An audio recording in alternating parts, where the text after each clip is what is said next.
Masechta Shabbos Daf Ayin Hey begins in the middle of a discussion about the malacha of sewing, toifer. The Gemara is going to quote a three-part statement, one of which relates to toifer, and then the Gemara will have a comment on the other three parts of the statement.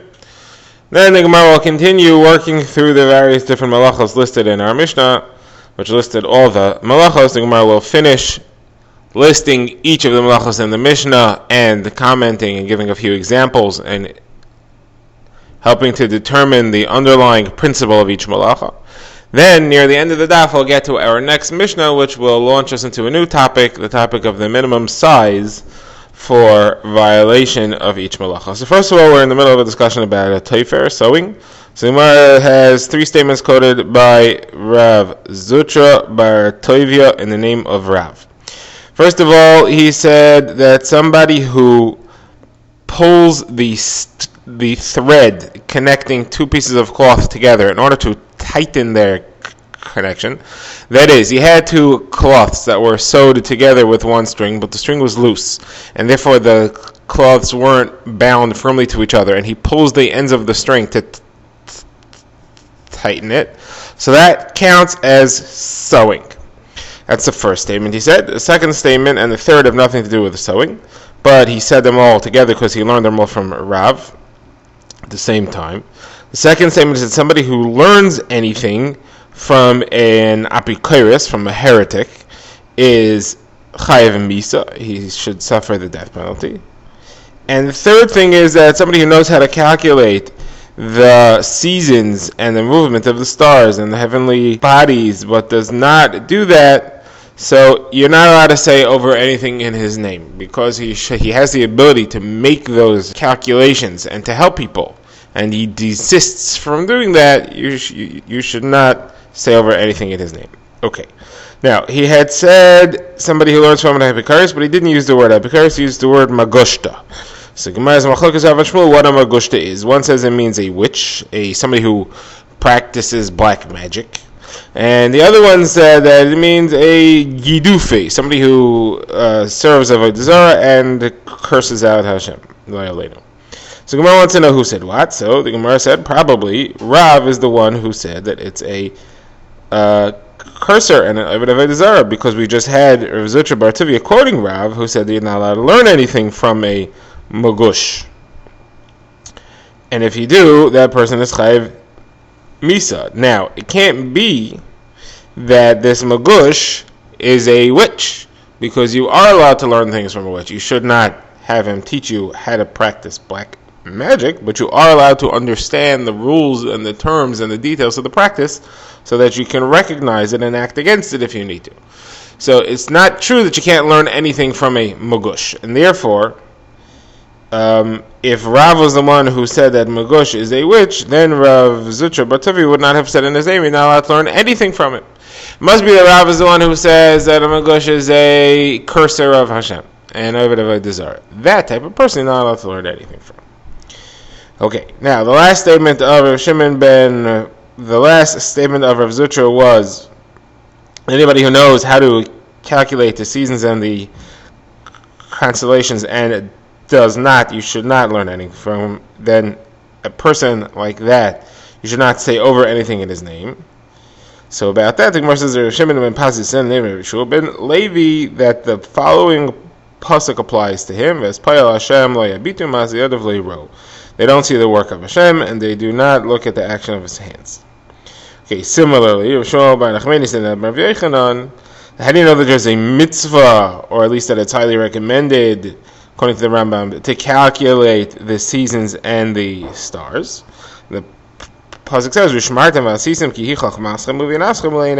should do and keep, because it is your wisdom and it is your understanding in the eyes of the nations. What issue is in the eyes of nations? What's our wisdom and understanding in the eyes of the nations? That refers to the calculations of the seasons and the stars, because you can clearly show that you were right, that your calculations were correct. The entire world will see if what you said actually plays out in the seasons, then you must have been right in what you said. The Gemara now moves on to the next malacha discussed in the Mishnah, which was trapping.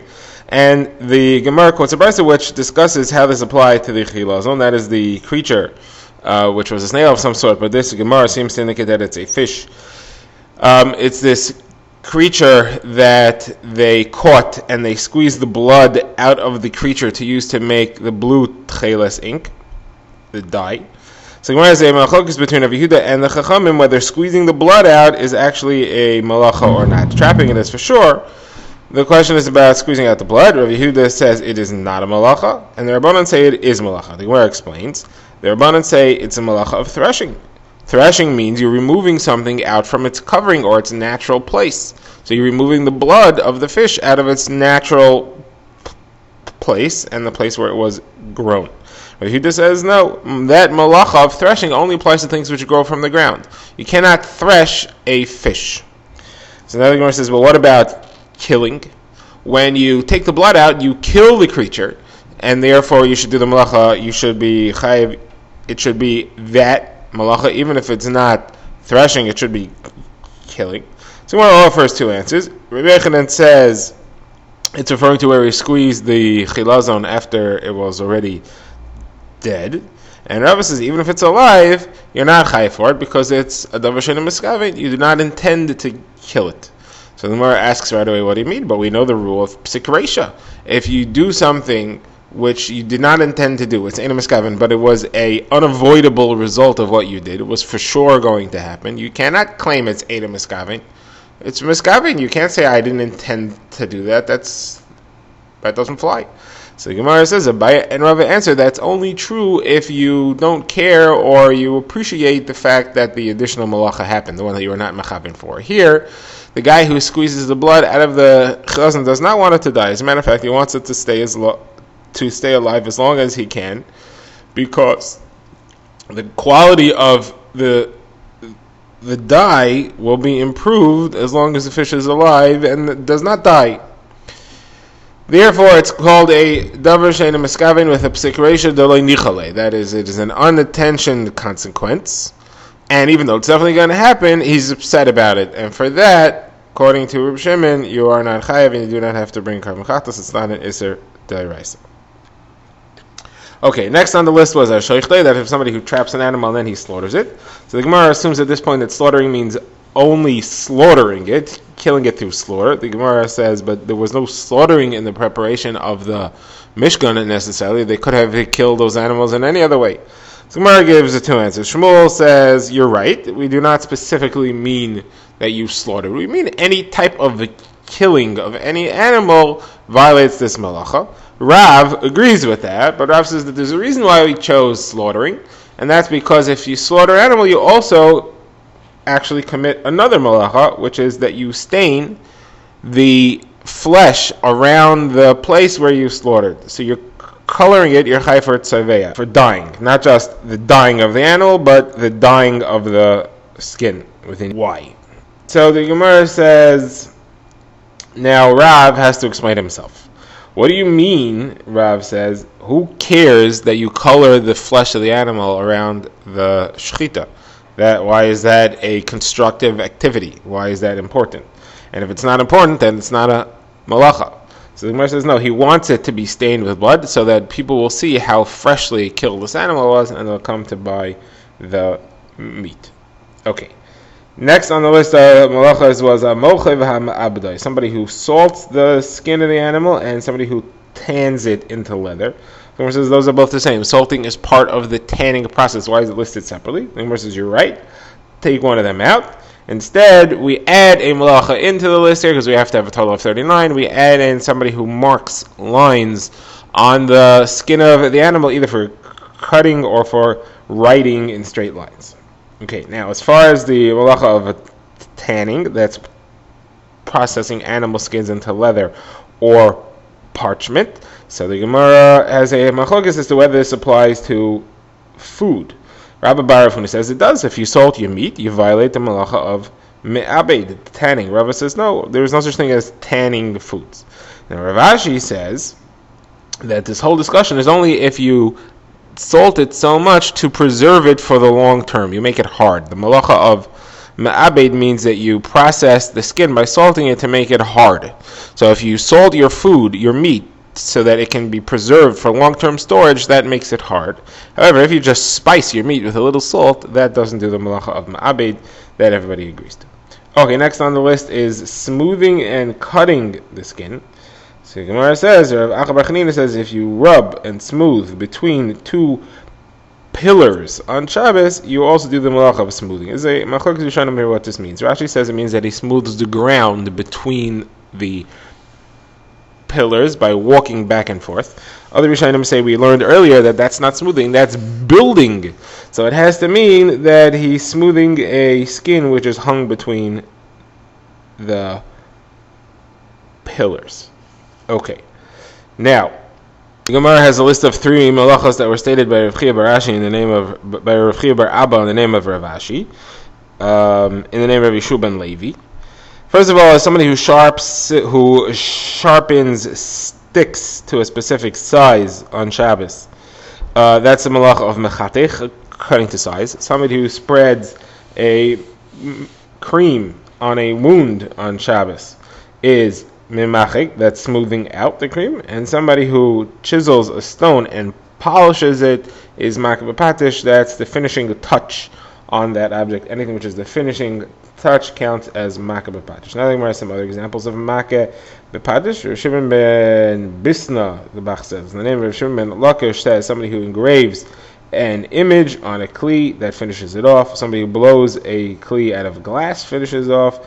And somebody who cuts off things that stick out from a garment finishes that off also. That could be threads hanging off, or could be little twigs that are stuck on it. Those are all, if you remove those, and the Gemara says you care about those, they bother you, that counts as a malacha of makeh b'patish. Now the Gemara discusses the malacha of writing letters. So we had seen that the halacha is that you're only violating the Issa D'Oraisa, you're only chayav a carbon if you write 2 letters. The Gemara says it's Issa D'Oraisa to write 1 letter, but you're only chayav a carbon if you write 2 letters. The reason for this is that the action of writing in the Beis HaMikdash was performed in 2 letters. They would write a letter wherever 2 pieces of the Mishkan joined. They would put letters so that they would be able to match it up the next time they put the Mishkan together. Now, as far as writing, if you write 1 large letter in place of 2 small letters, that's not you're not chayav for that, because that's only 1 letter. If, however, you erase a large letter and that leaves you place to write 2 small letters, so then you are chayav, because that's the malacha of erasing is erasing enough space to write 2 letters there. So even if you only erased 1 big letter, but you left space for 2 small letters, you are chayav for that. And in this way, the Gemara says erasing is actually a little bit more stringent, more chamor than writing. Okay, next on the list we had the final things. We had building, destroying, putting out a fire, lighting a fire, and finishing touches. So the Gemara says, what is finishing touches? That's anything that finishes off an object. That's what makeh b'patish is, which literally translates to hitting with a hammer. Okay. Now the Gemara goes to the last phrase in the Mishnah, where it ended off and it said, Eilu avos malachos, these are the 39, these are the main malachos, and then it said 40 minus 1. So the Gemara says, why do you have to finish off and say, these are the malachos? The Gemara says this is to go against the opinion of Rabbi Eliezer, who says that you can actually be chayav and have to bring separate karbonis chatas for a av malacha and its tolda, or 2 toldas within the same av. This phrase here teaches us that we don't hold away. You can only get up to 39 malachos, up to 39 chatos on 1 Shabbos. You can't do more than that, because there are only 39 av malachos. Now, why does it have a list? Why does it say 40 minus 1? Where it says this is to exclude from some other Tanaim who have other opinions of malachos. Rabbi Yehuda says that when you line up the threads in a loom to weave, you may straighten them with a stick so that they're nice and straight. That's a separate malacha. And also, when you weave and you have the cross thread going back and forth, sometimes it's pulled too tight, so you poke the thread with a stick to loosen it. That's also a malacha. So we don't agree with that. Our Mishnah says, no, lining it up is part of meisich. That's when you straighten it with the stick. That's part of lining up, and when you loosen the cross thread, that's part of weaving. It's not a separate thing. Okay, now the Gemara has finished its discussion of the 39 malachos. It will explain the malachos in the detail for the rest of the Masechta. Before that, we're going to establish the sizes, the minimum sizes for violation of each malacha, and we now begin a new Mishnah. The new Mishnah introduces us to the topic, which will run for the next 2.5 chapters, and that's the minimum sizes, and it gives a general rule. The general rule is, the Mishnah says, that sizes go by either what most people do or what you do. One or the other. Either one of those two factors is enough to establish a significant size.